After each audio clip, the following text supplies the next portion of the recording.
a los que están ahí atentos. No a los que pusieron ahí, se metieron y se fueron a acostar. A esos no. No hay saludo para eso.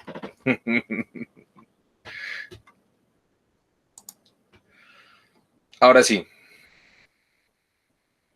Gracias, Joaquín. Muchas gracias. Bienvenida, Nicole, Dayenú, Yanina. ¿Y los otros? ¿Qué pasa con los demás que no colocan presente?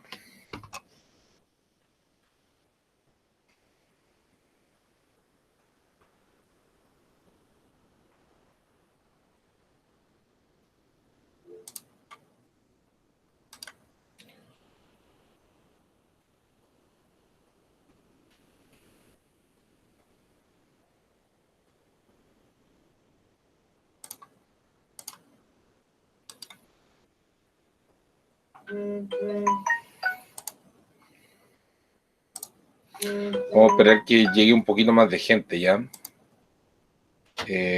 Avisen ahí por el WhatsApp. Profe, ya empezó, métanse, chiquillos.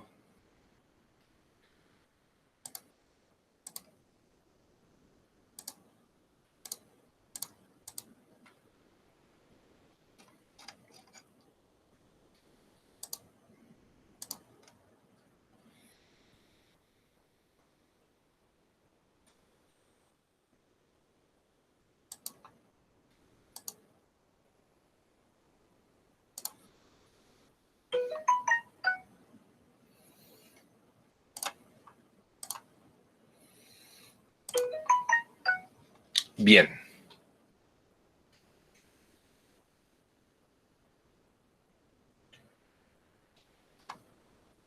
Voy a presentar.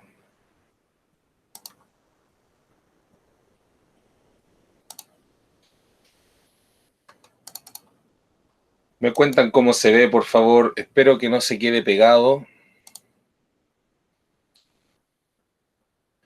De lo contrario, voy a tener que subir el video solamente y de ahí van a tener que verlo ustedes. Voy a ver una cosa aquí. Espérenme un poquito. Según yo...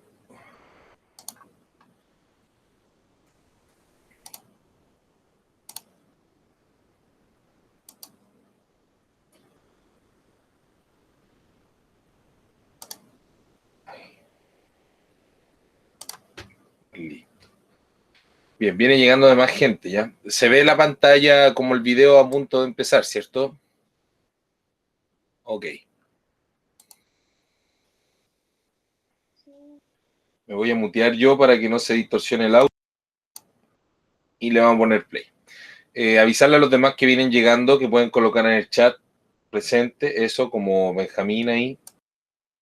Y me voy a mutear y le voy a poner play. Este es un resumen de la Guerra del Pacífico, ya en minutos. Es lo mismo que vimos en la clase anterior, pero en vez de que yo lo resuma nuevamente, lo vamos a ver desde otro punto de vista. Si no funciona el video, lo subo al tablón y además comentarles que en tablón subí un documental, ya un documental hecho por TVN hace unos varios años atrás, unos 15 años atrás aproximadamente, que es buenísimo y es súper completo desde la mirada chilena de la Guerra del Pacífico, ¿ya? Porque no solo aborda el tema económico, sino que aborda temas sociales sobre el ejército, la gente que fue a esta guerra, cómo fueron, cómo se vivió esa campaña. Ya es interesante para el que quiera saber más del tema. Lamentablemente nosotros, debido a este contexto y además al currículum, no hacemos mayor énfasis, ¿ya? Pero si a alguien le interesa más este tema, puede ver ese documental. Por eso lo coloqué como material complementario. Bien, muchachos. Este es un resumen. Espero que se pueda ver bien. Espero que les guste. Quizá deberíamos bajarle un poquito la calidad al audio. Vamos a bajar en 480. Bien. Ahí va.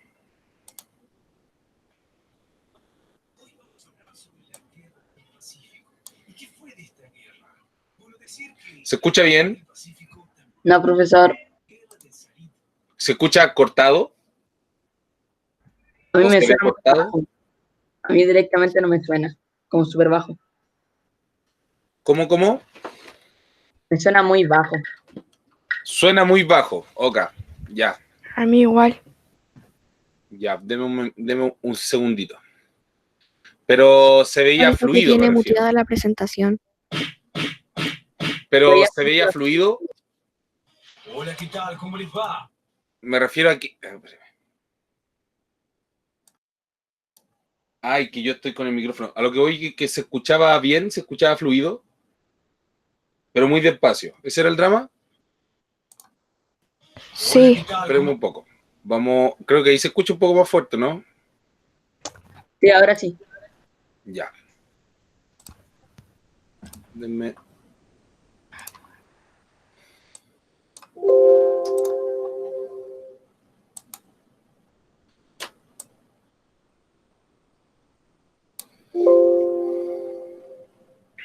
Bien, me voy a mutear. Permiso.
Benjamin, ¿quién nos escuchabas? ¿No se escucha el video o no me escuchaba yo?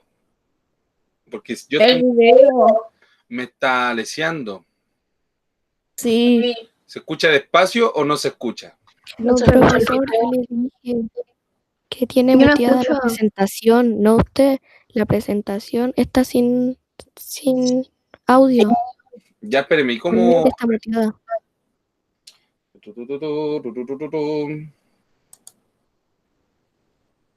Mm,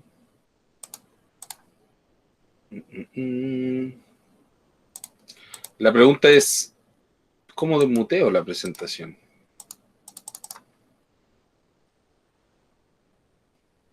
A ver, tendría que ponerle el audio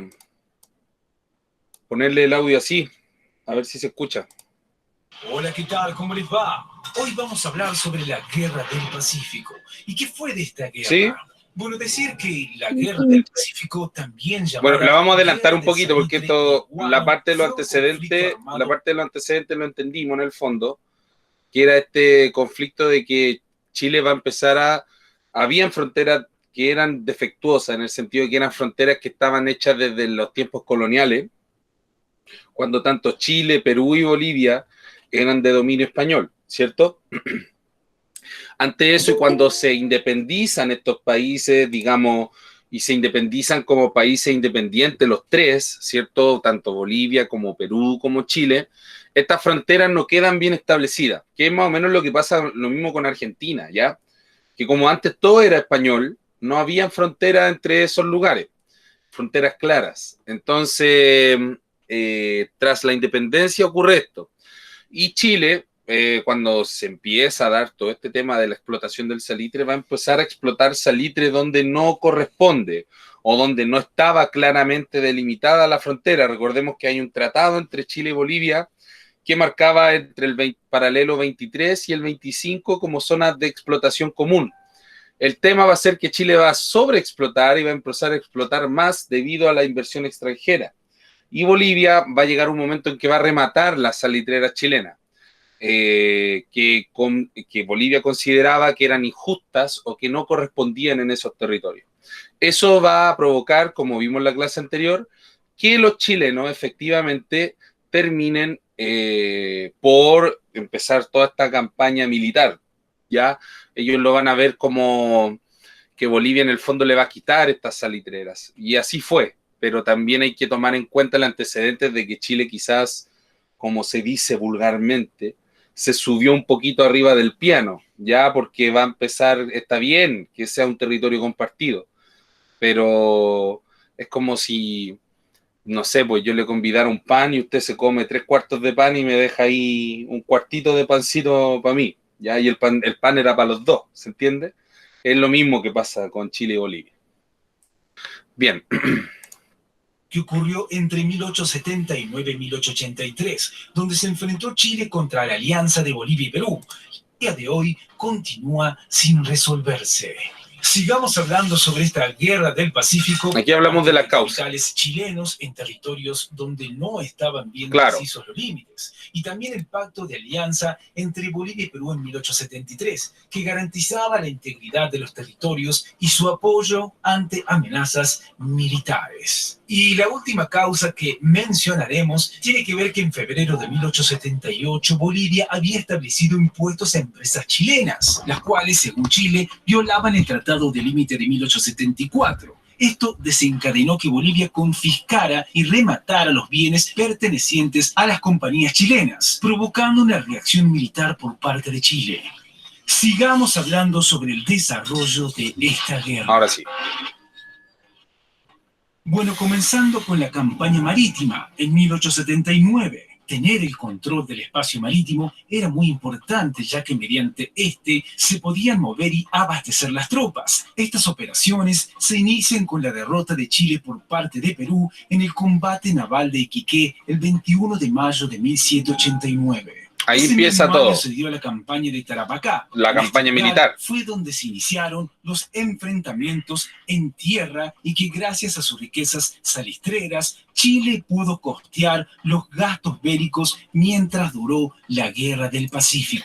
Eso es verdad y falso en cierto aspecto. Ya recordemos que este video no está hecho ni por chileno, ni por peruano, ni boliviano. Este es un video hecho, creo que por uruguayo, ya por un uruguayo. El tema de aquí es que Chile, claro, efectivamente, para la historia costea él la guerra, pero recordemos que los dueños de esta salitrera eran ingleses, ¿ya? Y muchos de esos dueños costearon ellos la guerra en el fondo, ¿ya? Así se va a dar.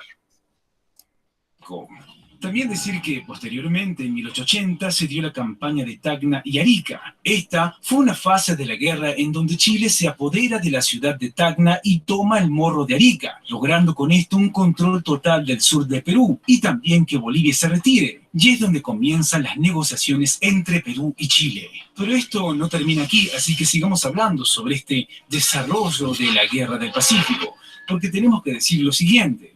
Debemos hablar sobre la campaña de Lima en 1881. A medida que la guerra continúa, las tropas de Chile avanzan hacia el norte, en donde se producen las batallas de Chorrillos y Miraflores y en donde Chile resulta totalmente vencedor.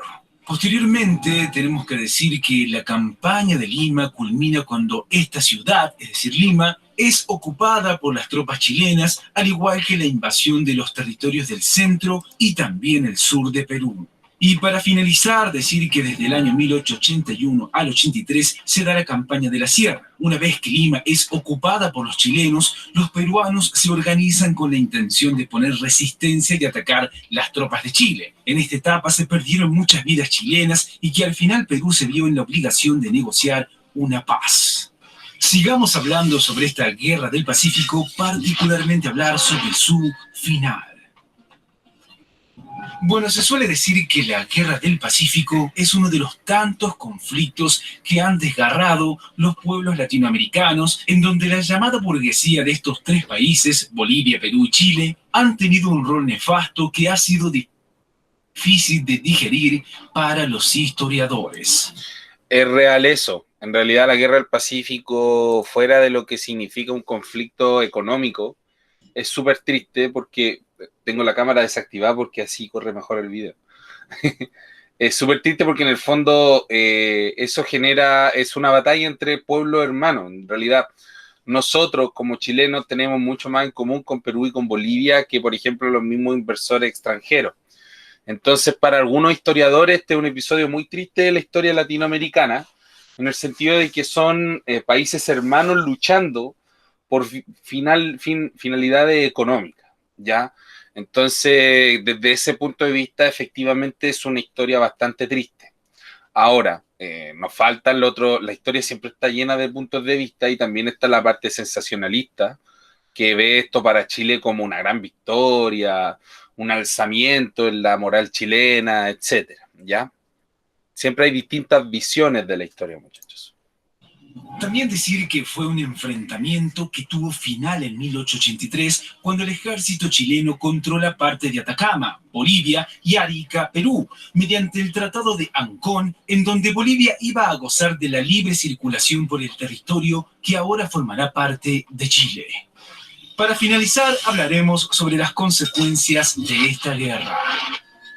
Bueno, decir que los contendientes de la Guerra del Pacífico firmaron dos acuerdos diferentes. El primero, entre Perú y Chile, que determinaba, entre otros aspectos, que Perú cedía incondicionalmente la zona de Tarapacá a Chile. Por parte de Bolivia, se negó a firmar dicho tratado y solo suscribió un pacto de tregua. Sigamos con las consecuencias territoriales. Decir que además de la cesión de Tarapacá, Perú debió aceptar que Chile ocupará de manera temporal Tacna y Arica. A pesar de que esta cesión debía durar solo 10 años, finalmente Arica quedó en manos chilenas. Tacna, por suerte, fue devuelta a Perú en 1925. Por otra parte, decir que Bolivia perdió su única salida al mar en el departamento litoral. Además, Chile y Argentina se repartieron la puna de Atacama. Sigamos con las consecuencias sociales. Bueno, decir que las consecuencias sociales de la Guerra del Pacífico fueron totalmente dramáticas para los dos países perdedores. El conflicto dejó 15.000 víctimas mortales, tanto militares como civiles. Además, la derrota desencadenó una guerra civil en Perú causada por las diferencias sociales surgidas a partir del conflicto. Así, el bloqueo chileno durante la guerra provocó que Perú quedara totalmente arruinado y que se incrementara la estratificación de sus clases sociales.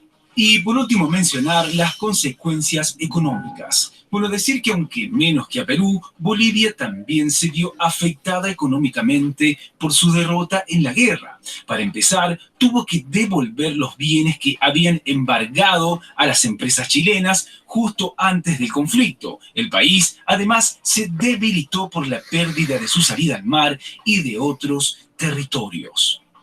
Otras consecuencias económicas para finalizar, debemos decir que por parte de Chile, en cambio, salió notablemente beneficiado de la guerra. Gracias a su victoria, consiguió territorios ricos en salitre y otros minerales, y además del control de zonas marítimas y de los aranceles correspondientes. Bueno, esto es todo por hoy. Como siempre les decimos, cheque. Bien. Así con la guerra del Pacífico, muchachos. Entonces, lo que queda claro es que este es un conflicto de motivaciones económicas, ¿ya? Entonces, no tiene otra relevancia más allá que el dominio del recurso más valioso en ese entonces, que era el salitre. ¿Dudas hasta acá? ¿Preguntas? ¿Algo que quizás no quedó claro? ¿Algo que quizás habíamos pasado de largo?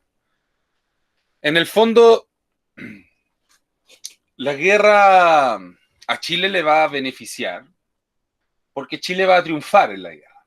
Pero aquí acabamos de ver que esta guerra va a tener consecuencias horribles para lo que es el pueblo peruano y el pueblo boliviano, ¿ya? Nosotros nos vamos a enfocar en esta clase en lo que pasa después de la guerra.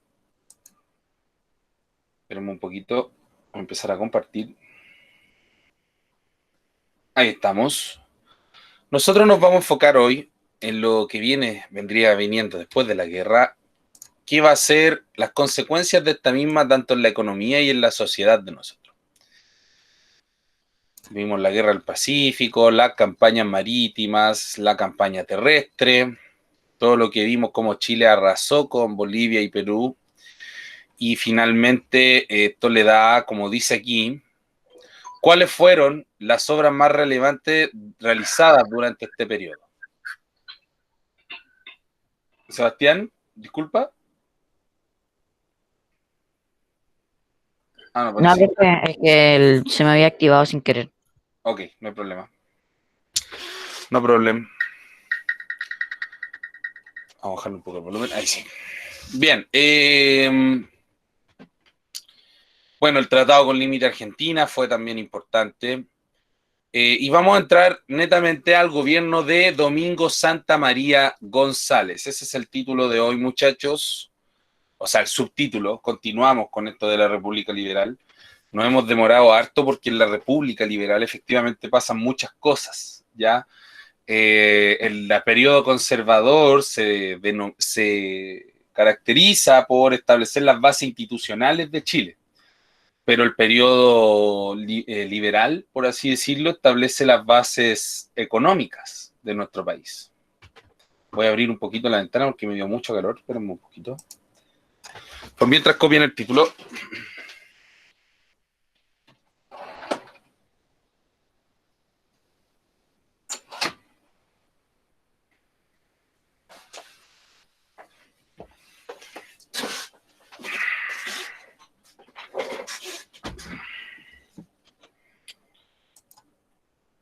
Listo. De pronto llegó el verano, ¿eh? De la nada.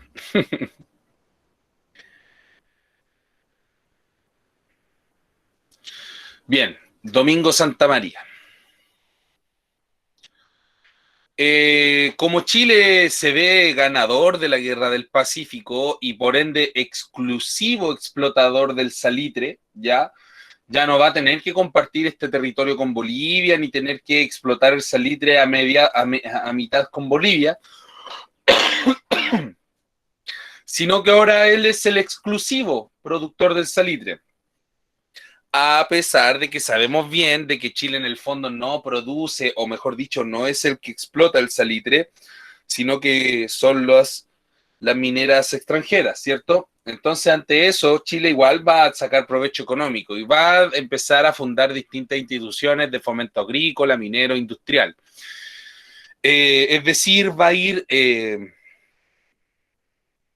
normalizando y burocratizando de cierta forma sus actividades económicas principales, como por ejemplo la agricultura, la minería, la industria en general.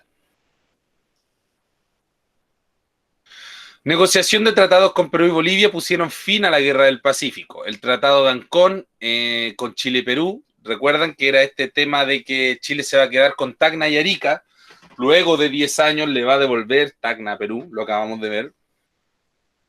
Y el Tratado de Tregua con Chile y Bolivia, donde Chile se comprometió a establecer un ferrocarril que le diera una salida no soberana, pero libre de impuestos a Bolivia al mar, etcétera, cosa que nunca se cumplió y que hasta hoy en día eso trae conflictos con el país vecino. Ya recordemos que uno de los argumentos por el cual Bolivia sigue exigiendo una salida al mar para Chile es este, de que en el fondo Chile nunca fomentó ni la construcción de este ferrocarril, ¿ya? En defensa Chile dice que sí fomentó, que las vías férreas están hechas, pero que efectivamente nunca se echó a andar el tren, ya cosas así, por ejemplo. Pero en el fondo tiene que ver porque la relación entre estos países después de la guerra no va a quedar muy buena, o sea, tampoco van a haber muchas ganas de establecer esta relación comercial. Y hasta hoy en día esto genera repercusión en lo económico y para Bolivia en lo económico, ya sobre todo, y en lo político para ambos países. Chile entrega la Patagonia. Recordemos que Chile va a tener negociaciones no solo con Perú y Bolivia, sino que también con Argentina, ¿ya? Y esto lo va a hacer en el Tratado de 1881 entre Chile y Argentina. Yo sé que ese no lo tienen anotado en su cuadernito, así que anótenlo. En ese tratado fue que Chile entregó ya, o se repartieron, mejor dicho, con Argentina, todo el territorio sur y de Tierra del Fuego. Acá vemos dos mapas de Chile, uno que es antes, previo a este tratado con Argentina, y otro que vendría siendo después de este tratado. Por ejemplo, podemos ver que toda esta parte del territorio finalmente se le entregó al país vecino, al igual que este cachito de acá, dejando el Chile que todos conocemos por acá. Ojo, que este Chile todavía tiene parte aquí o sea, todavía hacia el norte sigue, ya nada que ver este mapa, no muestra el Chile completo hacia el norte. Solo enfóquense en la zona sur y su cambio. Irónicamente después se descubriría que esa zona ya es muy rica en gas natural, en recursos fósiles como combustible, petróleo, etcétera.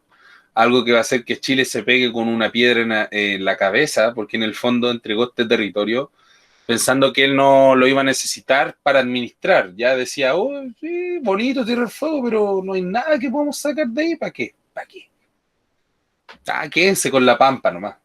Y no sabían que en el fondo habían todos estos recursos, ¿ya? Y cuando después se supo, Argentina hoy en día saca provecho de esos recursos naturales, Chile se quería morir, literalmente.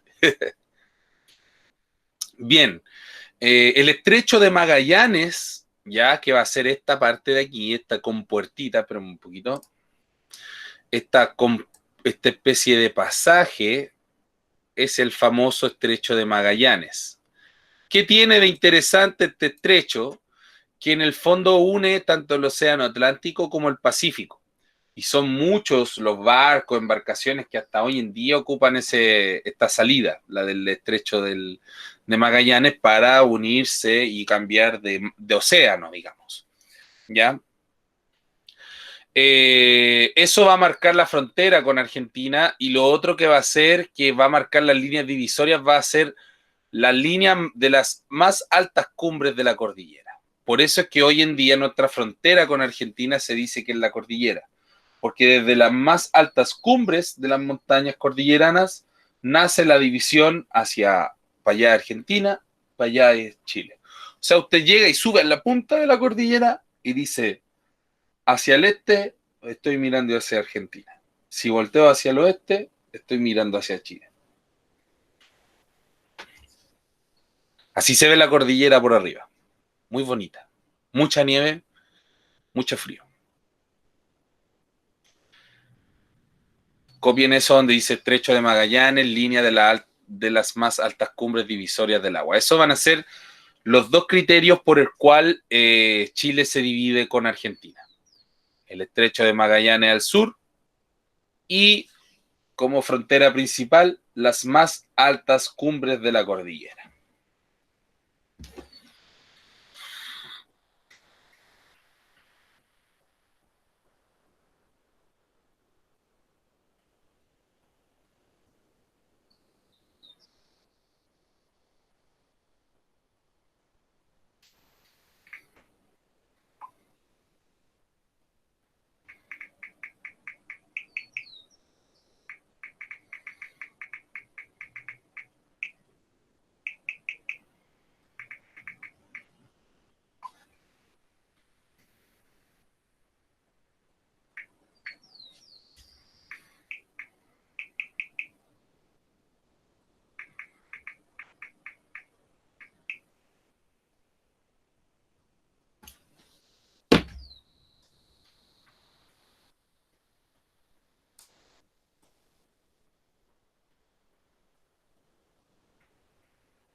Recordarle a los que llegaron hace poquito que se coloquen presente en el chat, ya no se les vaya a olvidar.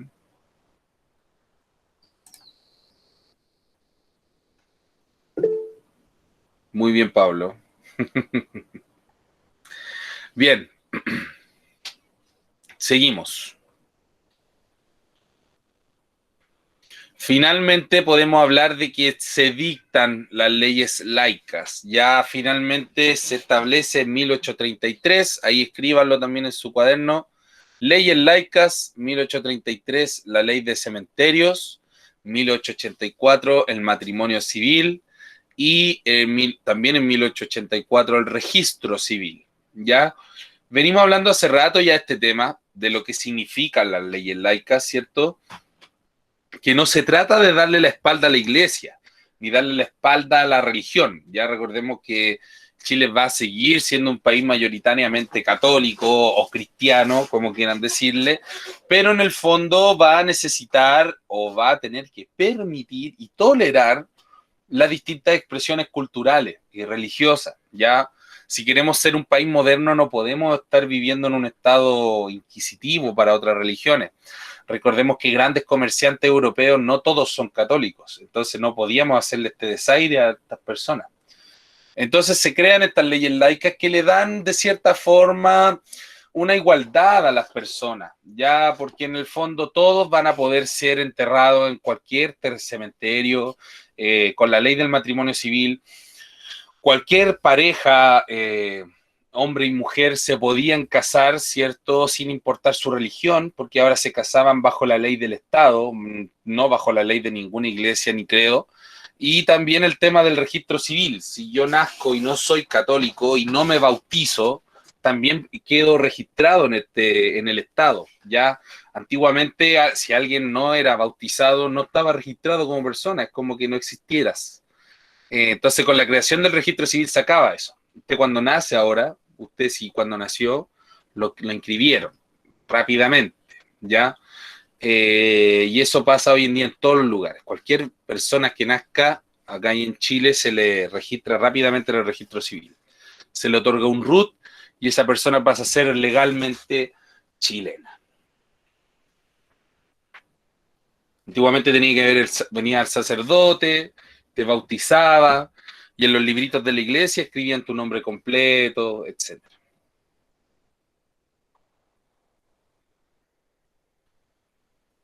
¿Preguntas sobre este tema? Puede ser que hayan dudas porque este es un tema igual social, interesante, de repente hay cabos sueltos, de repente a usted le surge alguna duda, alguna situación. En fin, parece que no. Me duele la cabeza un poco.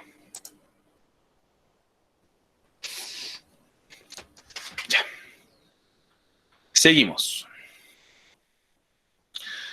Un conflicto muy triste que se va a vivir en Chile va a ser la mal llamada pacificación de la Araucanía, ¿ya? Que se va a dar entre 1863 y 1883. Si bien sabemos ya que desde hace rato Chile venía haciendo este intento de hacer retroceder las comunidades mapuches desde su territorio original, y no solo original, sino que ya era el territorio establecido por la Guerra de Arauco, Chile va a tratar de ir siguiendo avanzando hacia el sur, ¿ya? Y también en Tierra del Fuego. Acá podemos ver cómo Chile en el fondo tenía acá está Concepción, acá partía todo, y este es el río Biobío. Por ende, esta fue la frontera durante siglos entre chilenos y mapuches. Pero a medida de que van pasando los gobiernos, se van estableciendo nuevas líneas fronterizas que van generando estos fuertes, Mulchen, Negrete, que hoy en día son pueblitos, pero en algún momento fueron fuertes para proteger esa frontera. Luego se va a seguir avanzando, quitándole más territorio a los mapuches, sobre todo en la parte costera. Se van a ir fundando más fuertes y todo eso. Y aquí podemos ver cómo cada línea de color, voy a borrar para que la puedan ver bien, cada línea de colorcito y cada cuadradito representan en el fondo una nueva frontera, y todos estos cuadraditos son fuertes que se establecían para no dejar avanzar o para seguir haciendo retroceder a las comunidades mapuche. Finalmente, este es lo que se considera hoy en día como el Gualmapu, o donde está la zona de conflicto, precisamente, que vendría siendo Curacautín, Perquenco, Lautaro, Temuco, Cholchol, hasta Villarrica, podríamos decir. Y de ese territorio que vemos en verde es lo que hoy en día se conoce como el Gualmapu. Eso vendría siendo el territorio, no, Cholchol, no Cholo, Miguel. Cholo es distinto a Cholchol, ¿ya? Cholchol es una palabra mapuzungún. En cambio, Cholo, creo, no sé de qué origen vendrá, pero Cholo es como se le dice a la gente de ascendencia africana en Latinoamérica, ¿ya? Los cholos son los negritos. Y creo que esa palabra viene por ahí, por Perú, de ahí nace, ¿ya? Quizás quechua, no tengo idea. Estoy mintiendo, ¿ya? No sé de dónde viene cholo. Pero cholchol es una palabra de origen mapuzungún. En fin, acá hasta hoy en día, todo lo que está aquí en verde, hasta aquí hoy en día es el conflicto. La zona de peligro que dicen en las noticias, ¿ya?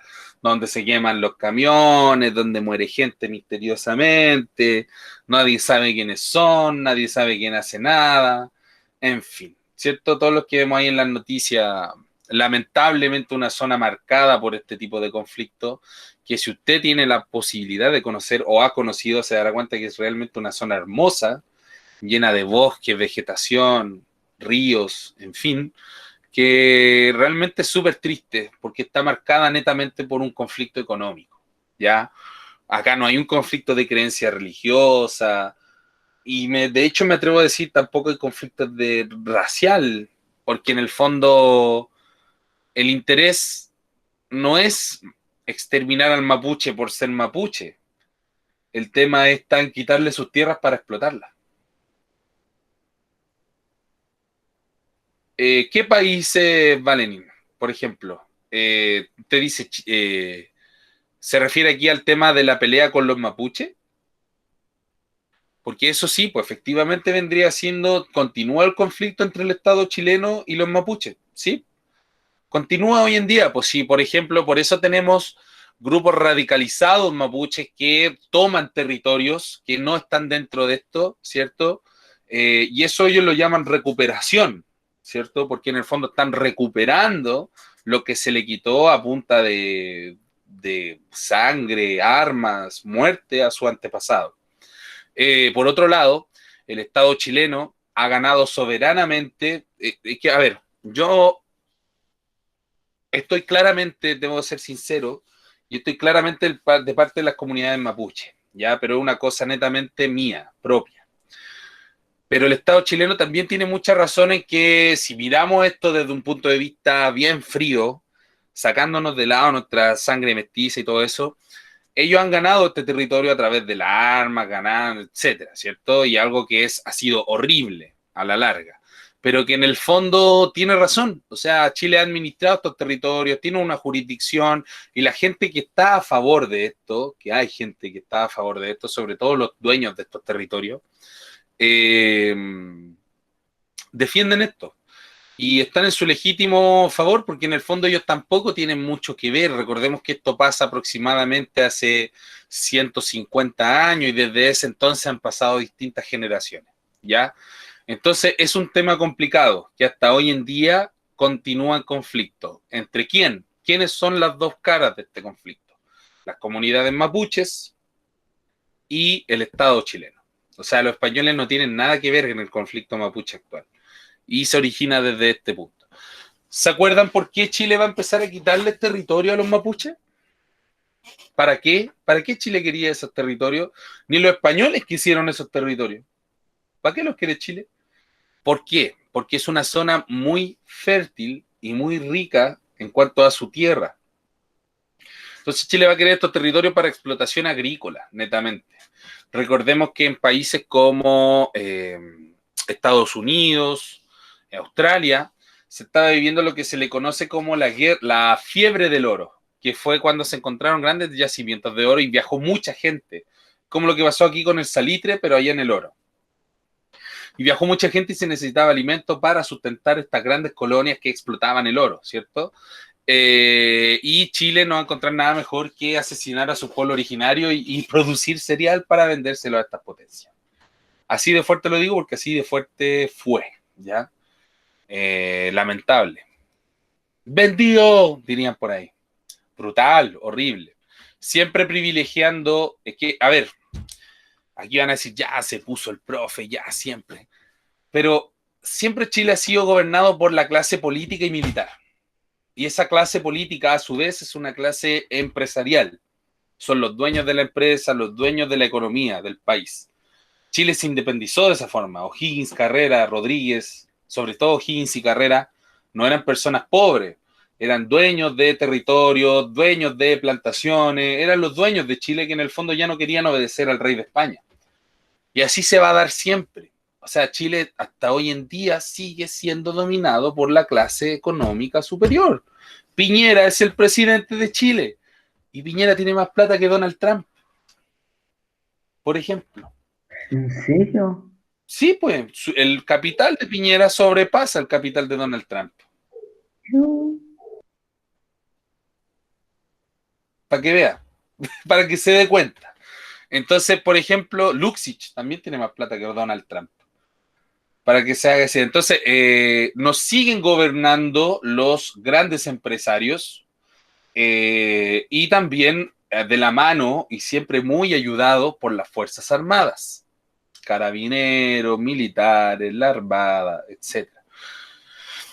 Sin ir más lejos, cosa de ver los beneficios que tienen las Fuerzas Armadas ganados por la Constitución de 1880, por el atentado, por el golpe de Estado llevado a cabo por Pinochet, ¿cierto? De esa forma se establece esta constitución actual, y la constitución pasada también fue hecha de la misma forma entre militares y empresarios, y para qué vamos a hablar de la de 1833, ¿cierto? Entonces, en el fondo, Chile siempre ha sido gobernado por la clase política y militar. Nunca el pueblo ha tenido ni voz ni voto, ¿ya? Entonces, si se quieren quedar tranquilos, de cierta forma, nosotros, el pueblo en general, no tuvo nada que ver en este conflicto. Aquí esto fue netamente un conflicto económico, donde se le pagaba incluso a estos militares y a cualquier europeo. Hubieron europeos que viajaban a cazar mapuche, franceses, alemanes, etcétera.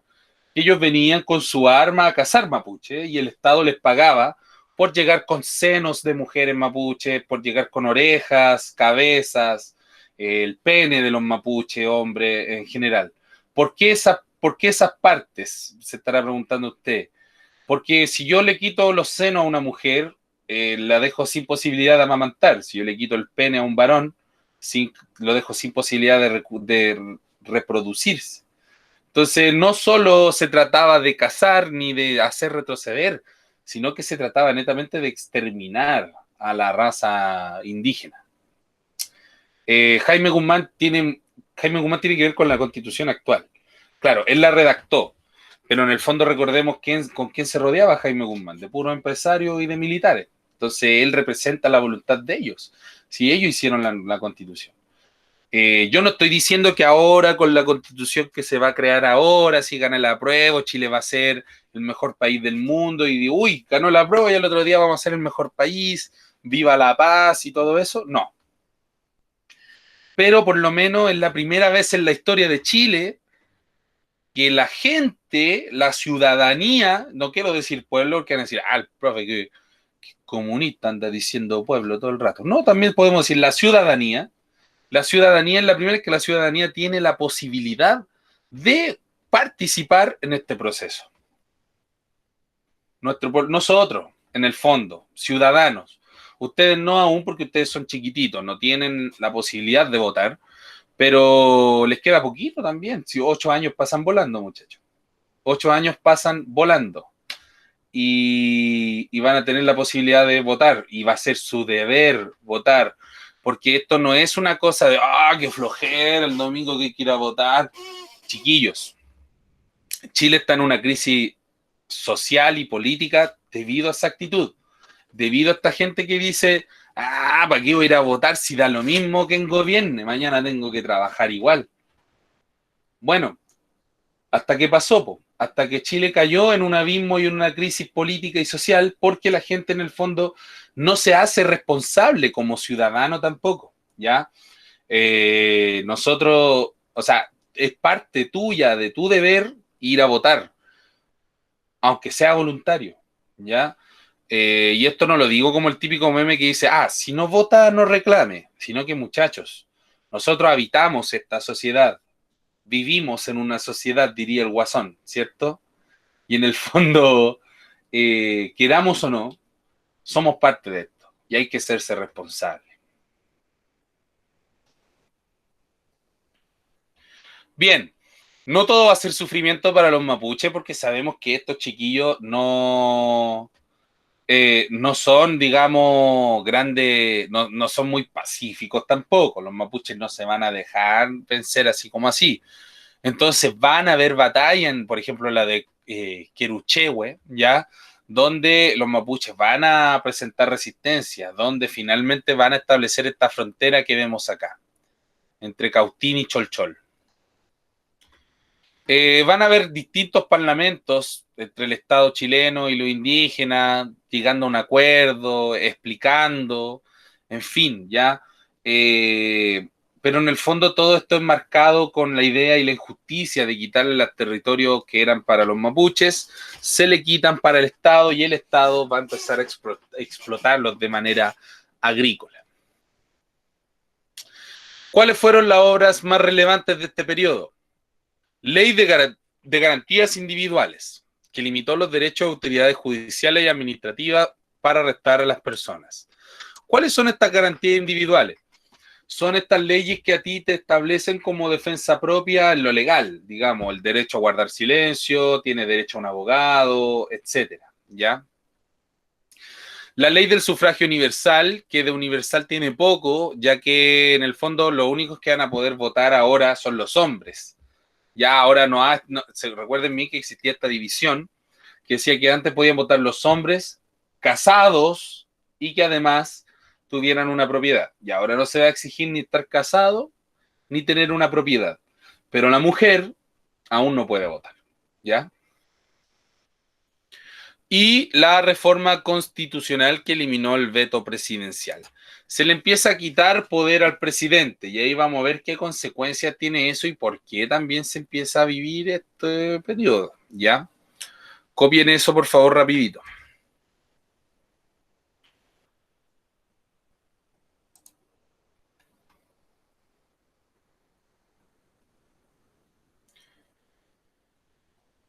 Mira, nos pilló la hora. Vamos a tener que ver Balmaceda al final, la próxima clase.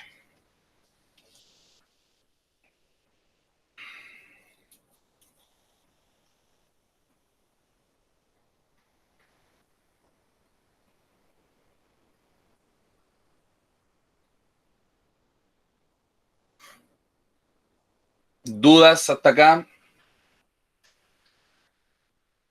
Puede hacerlas por el chat, también lo estoy leyendo. Bien, entonces, sin quitarles más tiempo, los que vayan copiando esta parte, se pueden ir retirando, muchachos. Espero que haya sido una clase agradable y que tengan una muy linda semana. Semana cortita por lo demás. Así que les vaya muy bien, muchachos. Y que hoy día gane Chile también, ojalá. Vamos a dejar de grabar.